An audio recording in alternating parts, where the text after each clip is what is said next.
Hello everybody, welcome back to the channel. This is a video that I did a few years back, and I thought that maybe I would do it again to see if it's changed. I haven't looked at the other video to see what the comparison is going to be. My guess is that the first three or four are going to be close to the same, and then the others might have some variation, but I'm going to go ahead and rank my 10 favorite Christmas albums. Now, I went into this with a couple different factors. The first and the biggest is the nostalgia factor. Especially the last two albums, they are records that have been with me for a long time, and they specifically remind me of Christmas morning growing up, walking into the living room, seeing the gifts under the tree. That's kind of where those albums are falling, and that's probably where they'll where they're always going to stay because that's not something that I can redo again. It's already happened, and that's where it's embedded in my memory. There are others that date back to that time in my childhood. A few of these are newer in my life, albeit they might be an old record. They are newer in the sense that I've grown to love them as an adult because I didn't have them around when I was a kid. So, all that to say, 10 albums here. They're all on CD because that's where most of my Christmas collection is on CD. And we're going to go ahead and jump into it. I'm recording a bunch of videos around this time, so you're going to see me maybe in the same clothes for some of these videos.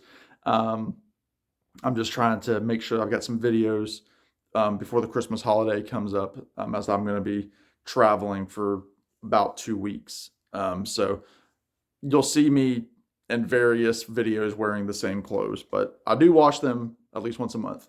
All right, number 10 for me is going to be Johnny Cash, The Christmas Spirit. This is a reissue of the Johnny Cash Christmas album. It's been reformatted in all sorts of different ways. I talked about this on another video, but fantastic, almost a kind of a dark Christmas album in a lot of ways, but it has a lot of beautiful melodies, and it's pretty much a religious album for the most part. He does the song Blue Christmas, but other than that, he's got stuff like I Heard the Bells on Christmas Day, Here Was a Man, Silent Night, Little Drummer Boy, We Are the Shepherds. So really a pretty album that I highly recommend. So Johnny Cash, this reminds me of my dad, by the way. He's the one who introduced me to this album. So Johnny Cash for my dad.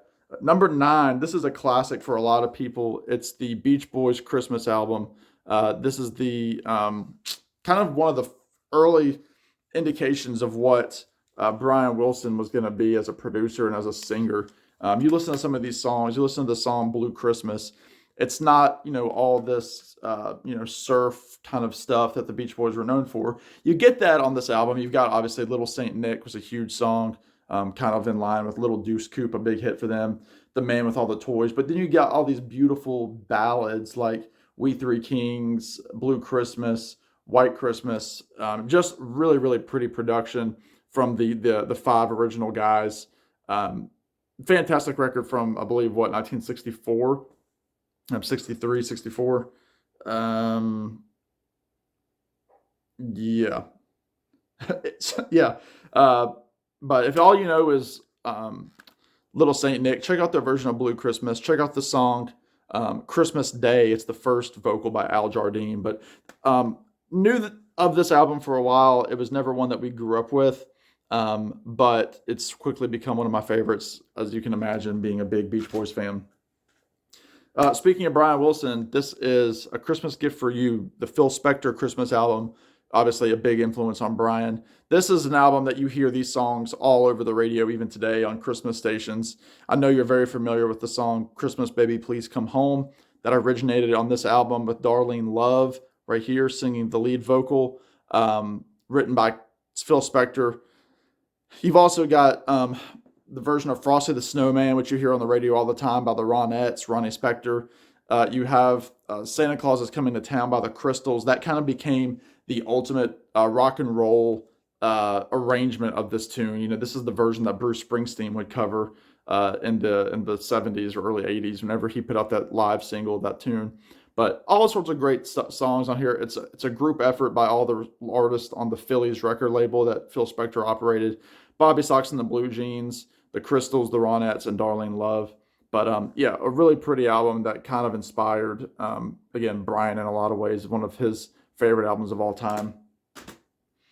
Number 7, this is one of the newer ones. This is a standard for a lot of people. This is just called Christmas by Michael Bublé, Canadian crooner artist who's been around now for over 20 years. He's got some, songs that were on the pop charts with Just Haven't Met You Yet, Home, songs like that. But this has become really a Christmas staple already. It celebrated its 20th back in 2011, 2021. Again, you hear a lot of these songs on the radio too. He does a great version of Christmas Baby Please Come Home. He does a great version of what is it, All I Want for Christmas Is You, the Mariah Carey song, except he does it in a way that is not obnoxious. I'm not a fan of the Mariah Carey song at all. But the one blunder on this album is he does a horrendous version of Santa Baby. So feel free to skip that if you listen to this. Don't judge the album on that. But, he's following in line with the Dean Martins and the Frank Sinatras. That's the kind of album this is. So Michael Bublé, Christmas, comes in at number 7. Number 6, again, this is the pick for my mom. This is John Denver, Rocky Mountain Christmas. Beautiful album cover, beautiful tunes on here. Again, if you know John Denver, you know what you're going to get into here. But I just think it's one of the most perfect Christmas albums. It's got the beautiful tune Aspen Glow on here about the snow in Aspen, Colorado. But he does all the standards: the Christmas song, Rudolph, Silver Bells, Away in a Manger, Coventry Carol, the old tune that he just does such a beautiful job on. My favorite song on here is a song called Christmas for Cowboys. Just a great kind of cowboy country western song about cowboys being out in the plains, just having to be with their cattle, and that's all they have for Christmas. It sounds corny, but it's not. And there's also the song on here, Please Daddy Don't Get Drunk This Christmas, which a lot of people think of as a novelty. But if you really listen to the lyrics of that song, you'll kind of realize that it's kind of a sad tune, especially for those people that we know that have had to struggle with alcoholism in their families. So Rocky Mountain Christmas for John Denver is number 6. Number 5, standard, Charlie Brown by Vince Guaraldi Trio. This is the first of the Peanut specials. I've got 3 different versions of this. I've got this version, which was from Fantasy Records in 2012. This has a couple of bonus tracks. The Great Pumpkin and Thanksgiving themes are on here, but they also do a version of Green Sleeves. But yeah, Vince Guaraldi Trio, you can't beat it. It sounds like Christmas.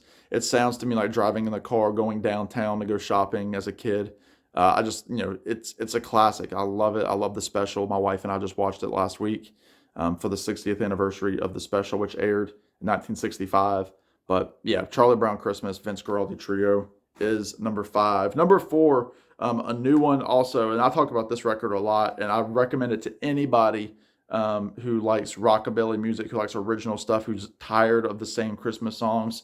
This is Socks by J.D. McPherson. Now, J.D. recently was just touring with Robert Plant on his most recent tour, not the current Saving Grace tour, but he was playing lead guitar. He was also doing some opening for Robert. He's just fantastic. Again, kind of keeping in line the tradition of like the Stray Cats and people like that. Check out the songs. Hey Skinny Santa. Check out the song. Santa's Got a Mean Machine, What's That Sound, and then the song Twinkle Little Christmas Lights, all rockin' tunes, but just fantastic stuff. Love the artwork. Socks by J.D. McPherson. All right, top 3. I don't think these have changed really since the last one. I might be wrong, but this is Ella Fitzgerald. Ella Wishes You a Swingin' Christmas. This is one of 2 Christmas albums that she did around this time. The other being, I think it's just called Christmas or something like that. I can't exactly remember, but that's more of a straightforward, like more religious record. Whereas this one is your secular kind of party Christmas songs. She's in great voice. She's in her 60s on this, which is crazy to think about. This was a deluxe version that came out in 2002. Originally released in, I think, 1960. Yeah, 1960. Um, yeah, her version of Have Yourself a Merry Little Christmas is beautiful. It's right up there with Judy Garland's. The classic What Are You Doing New Year's Eve is on here. She does a great version of what is it? Winter One. No. Good Morning Blues is interesting. It's kind of a fun like blues number, but just a beautiful, beautiful record. I've got the acoustic sounds version as well, albeit the album cover is pretty bad. But anyway, Ella Fitzgerald is number 3. Number 1 and number 2, I can flip a coin any day of the week. But you know, I think with just like relatability, that's why they've made the number 1 and 2 spots. So number 2, for me, the Sinatra Christmas album. Also, this was originally released as a Jolly Christmas with Frank. This has his version of Jingle Bells, the Jingle bells. It's fantastic. The Christmas Waltz is a standard. Mistletoe and Holly just to me sounds like my childhood.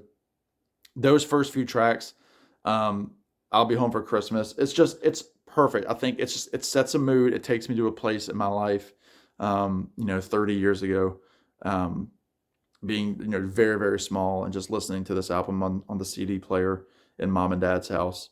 And I will always want to hear this album multiple times at Christmas. It's just a perfect record. There's nothing wrong with it.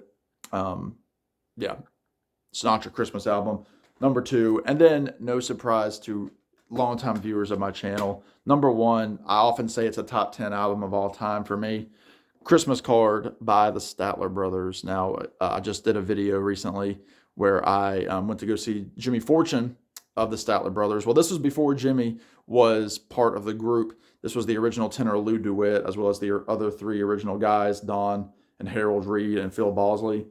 This album, it sounds like Virginia to me. It sounds like home. It sounds like my grandparents. It sounds like everything that I want Christmas to be. It's got 4 guys that talk like I do. They sing like I do. Well, I say that they sing with like the inflection, the accent that I do, and I just relate to this album so much. The picture was taken in Virginia. They're all from Stanton, Virginia, and the surrounding areas. I'm kind of near these areas. I'm less than an hour away from a lot of these spots, but great originals on here. The song "Who Do You Think" is one of the best Christmas songs about the nativity that you'll ever hear. It's just a fantastic take on that song. So check out the song "Who Do You Think." It was also released on their New Testament album. They put out an album of Old Testament and New Testament where they went through the Bible and kind of interpreted it through song. There's a great tune called "Something You Can't Buy." Beautiful tune. "I'll Never Spend a Christmas That I Don't Think of You." "I Believe in Santa's Cause." The opening is just this is an album that reminds me of home, and this is an album that I usually end up listening to 6 or 7 times during Christmas, whether it's in my car, at my parents', or at my grandparents' house. Christmas Card by the Statler Brothers is my number 1 and probably always will be. So there you go, an updated version of a video I did a couple years ago. Let me know what you think of these albums. Let me know your favorite Christmas albums, your top 10, your top 5, your favorites in the comments. I'd love to talk to you. And always love talking about Christmas. So that does it for me. In the meantime, y'all be good, take care, and Merry Christmas. Bye now.